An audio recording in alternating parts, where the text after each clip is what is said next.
The mic was on when you said that, actually, Johnny. Well, we've got both Pete and Johnny. Pete, what exactly is your role in the club?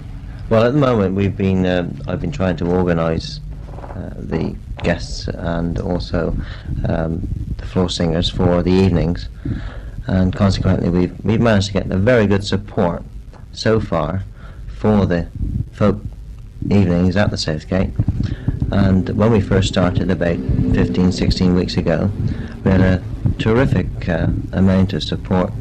I should imagine we had about 80 or 90 people in there, and we decided that it was a very good going concern, so we tried it for about 3 weeks, and Johnny Morris came up and really sort of helped us out, and we had another group from Bath come up called the Country Relics, and they're very traditional, and we just deducted from this that we had a mixed audience. People that come along basically were a fun-loving audience, and we found that a good laugh went down very well. And fortunately John has got a very good repertoire of songs, about 200 or so, and within this repertoire he's got some really swinging numbers, as you might say, within the folk side of things. And we linked this with Country Relics, which were very traditional, and they sung a lot of unaccompanied songs as well, and we got a nucleus of regulars which started to come along.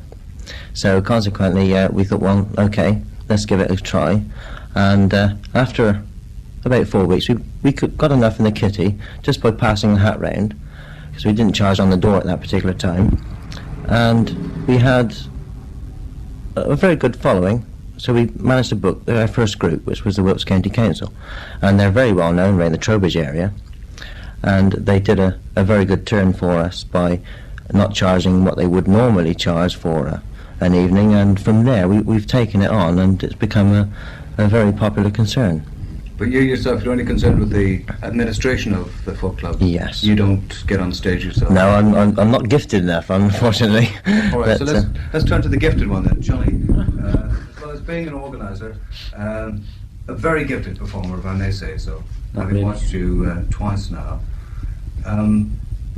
why did you decide to get involved in the organisation rather than just the participation in the musical activities? Well, I didn't actually. I was sort of shanghaied into it. One evening, a young gentleman comes banging on my door, and he said, "Yeah, we got a folk club going," he said. "How about you coming along and doing a few songs for us?" So I said, "All right then." So I came along, and there was these 3 lads and Pete that were running this club, you see. And then after about the 4th week, these 3 lads stopped coming.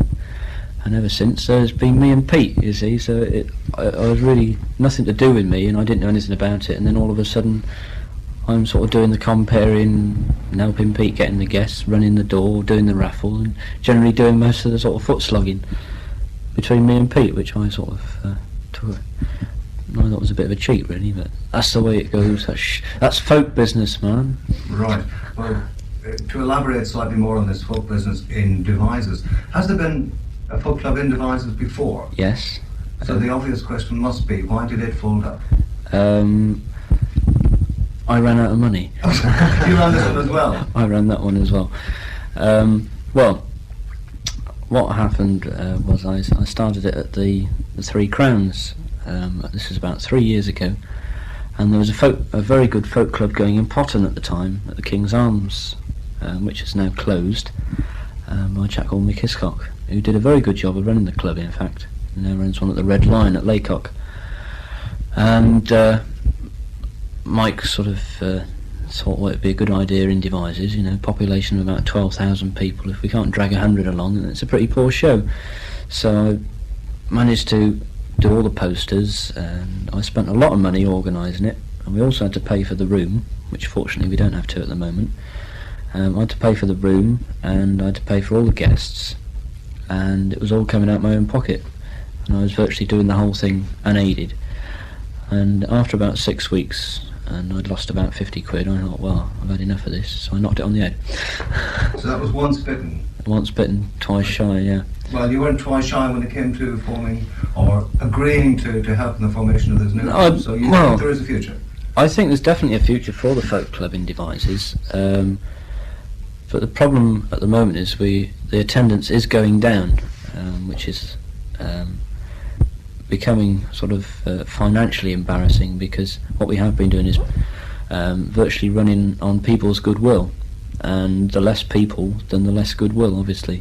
So what we're trying to do is get more people along, but during the summer, obviously, most people are going away on holidays, and the lighter evenings, people go out for drives and things.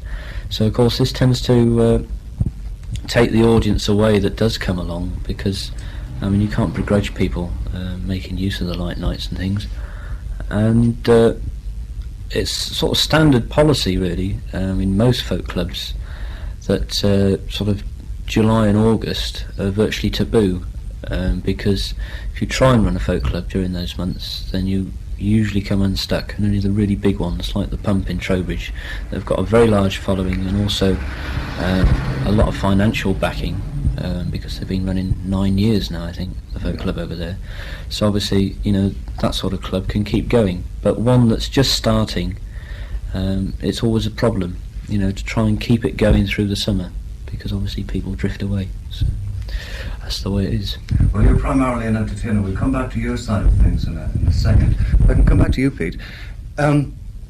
Would you think it might possibly be an idea, as the long summer evenings are coming on us now, and this is the time of year when all the villages who have existing folk clubs run their folk festivals, Yes. which are going to rob you of potential patrons, aren't they? Potential customers. Yeah. It might be an idea for you perhaps to give it a rest for the summer. Well, we're thinking on these. Swallow your pride. Yeah, quite. We're thinking on these lines actually at the moment. But obviously, if we can get the support from the locals, which is obviously what we're trying to do, then we can afford to keep going. When you really think about it, there's not an awful lot of entertainment in Devizes itself. And it would be nice to really sort of keep this thing going through the summer for the people of Devizes, which is what it's all about, you know. It would be really the best thing we could do was to try and keep it open, but if we don't get the support, obviously we're going to come unstuck, as John has already mentioned. And some of the guests that we have tried to get so far can charge up to between £30 and £40 for an evening set, and we're only taking somewhere in the region of about £15 to £18 on the door. So obviously you can see our problem. One of the things we've missed so far is the actual location of the club for anybody who wants to go. Yes, well, it's a fairly easy place to find. We are based at the back of the Southgate Inn in the Potton Road, Devizes, and John, the landlord, has let us have the skittle alley at the back for these evenings, and it's once a week, every Sunday night. We usually start, our performers usually start around about 8:30, when the evenings get a little bit later on, but the doors are open from about 7:15. And how much do you charge to get in? It varies. On an ordinary, what we call our floor singers night, we don't charge at all. We just pass the hat round and rely on the goodwill of the patrons that have come along to the club. And on the other hand, when we've had a guest night, depending on the actual charge that the guests can do it for us, then it can be 20 or 30 pence an evening. So it's virtually for nothing. It's virtually for nothing if we can keep the support there, and if people can appreciate what's going on, and we do get enough money behind us, but just by passing the hat round, then we'll keep going. Because the loose change that anybody finds in the pocket That's normally right. amounts to 20 or 30p. That's it. So they Yeah. can quite easily afford to come along. Yeah. Do you do much publicity? Yes, we advertise every other week when we have a guest night on in the local Gazette. And we also put stickers and posters around the town. Most of the shops in the centre of the town have got our posters, and one or two others. And we also announce, if we can, at other folk clubs around the area. And the village pump always give out our guest night for us. And also one at Shepton Mallet does. And the Country Relics run a club at the Hope and Anchor at Midford near Bath, and they always give our guest night out for us. So that helps, you know. Every little help. Yes. And it's right. all free publicity, of course, That's which you it, don't yeah. have to pay for. That's right. Yes. Very handy. Johnny, coming back to you again and your your status as a performer. It must be a little bit awkward for you on these the floor nights, is that what they call them? Yeah. Where if you went to another club, you would be a guest performer and presumably getting paid. Oh yeah. So here you are performing For nothing. in your own club for nothing. Well, this is what, for me, folk music is all about, really. It's not so much the money aspect, which is what it's all about for me. I just enjoy playing to people, and it gives me a chance to try out new songs Yeah. on people, and it also allows me to make a few mistakes, which I seem to do quite a bit. Not very often, not really. What kind of material do you do yourself? Well, I like to think of myself as a singer-songwriter, but there's not much scope for singer-songwriters these days, so I tend to sing a lot of rubbish, or what I term as rubbish, sort of funny songs and sing-along things and all that, all the sort I've of... got to pull you up on that. There's not much scope for singer-songwriters. I mean, we've got Gilbert O'Sullivan and Tom Paxton and Gordon Lightfoot and a million others. You don't mean that? I do, quite sincerely, because there are so many better people about that, you know, unless you happen to be in the right place and they're the right people, you just don't stand a chance. That's with a view to furthering yourself as an entertainer, presumably going onto records and what have you, but for playing in folk clubs as you are, Yeah. surely there's plenty of scope. Well, I can't really say, because I've mainly sort of done pub work and playing in groups, so I haven't really done that many folk clubs. I've only done a few, and I always feel a little bit embarrassed going along to a folk club and calling myself a folk singer, because a lot of the songs I sing are not really what the general public think are folk songs. I tend to sort of write very jazzy, sort of modern contemporary songs, which sort of 10 years ago probably everybody thought would have, you know, really great Bob Dylan and all that sort of thing. You know, it would have been the day for it. But unfortunately, the day of the singer-songwriter seems to be sort of fading out. I can't really understand why. Dory Previn's on the way up, singing the kind of songs that you're talking about. Dory As a folk Previn. singer. Probably the greatest female folk singer in the world at the moment, contemporary. Oh, good, fine, wonderful. Well, it's She's, nice to know these things. Latter-day Joan Baez, perhaps. Oh, horrid. Very, very contemporary. I'm afraid the only sort of singers that female singers anyway, that I enjoy are people like Joni Mitchell, Joanna Carlin, Brenda Wootton, people like that who've got really good voices. Julie Felix never did a great deal for me, I'm afraid. They sort of just happened to be around at the right time, and they sort of cashed in on doing a 3-chord bash and singing a lot of rubbish, which they didn't really mean as far as I'm concerned. I mean, Bob Dylan was the biggest hypocrite of the lot, I think. There he was singing about bombs and Vietnam and what they should do to sort of knock it on the head and things, and I found out a couple of months ago that he actually owns shares in one of the big ammunition factories in the States, which is one of the greatest acts of hypocrisy I've ever heard in my life, you know. And I've never liked Bob Dylan anyway, but I've liked him even less since I heard that. He now lives with President Nixon. Yeah, in my book anyway. For anybody that we can encourage to come along to the Southgate Folk Club next Sunday night, when you will be appearing, how would you describe your act to draw them along next Sunday? What type of material now would you be likely to perform? Mainly rubbish. Hilarious, really. It's very good. Any specific rubbish? My own, basically. I tend to do a lot of my own songs because they mean a lot more to me than other people's songs, obviously, because most of my writing stems from things that happen to me, or people I meet, people I know, and so I have written one or two sort of vaguely humorous songs. I tend to nick a lot of other people's songs, which most people do. You know, it's sort of standard folk singers practice, that nicking other people's songs. I'll tell you something else you do. You answer questions like President Nixon. You're missing out on something. Now, I've seen the show tonight. Yeah. I saw you do the Lindisfarne song, Lady Eleanor, which is absolutely terrific. Yeah. You also did a Simon & Garfunkel song, which again was great. Are you liable to do anything like that? Oh yeah, I always do things like that, just to sort of fill in holes, really.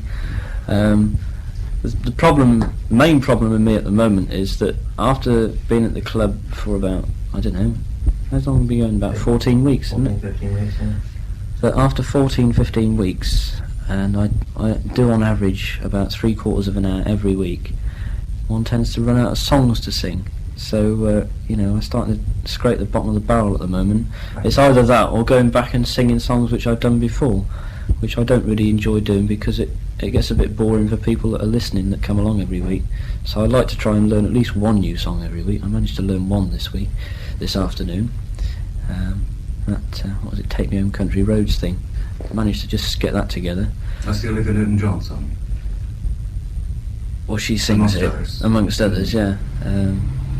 Difficult to say who really wrote the song. John Denver does lay claim to it, along with Bill Danhoff and one or two other people. It's difficult to say. There's so many people think they've written the song, or they've written the verse for it. Yeah. You know, that it's very But difficult to if say. you put it in the charts at least. Yeah. So that's one we might possibly hear from you next Sunday. Oh, I expect so. You know, I like to sing my new song at least twice before I sort of try and find another one. The songs which you write yourself, where do you get the ideas from? Do they come to you, or do you deliberately sit down with the subject and write? I never deliberately sit down. It just doesn't happen that way. I haven't written a song for at least 3 weeks now. It's getting a bit silly because I like to try and get one out every week if I can. Otherwise, I feel I'm wasting my time.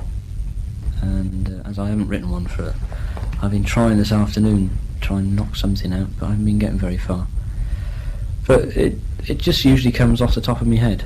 You know, I sort of get a line in my head, and it just comes from that. You know, it depends what the subject is, really.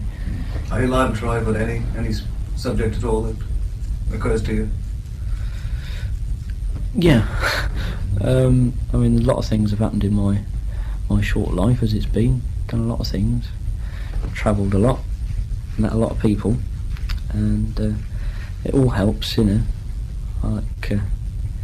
I like writing songs about the sea because I was been in the Merchant Navy at one time.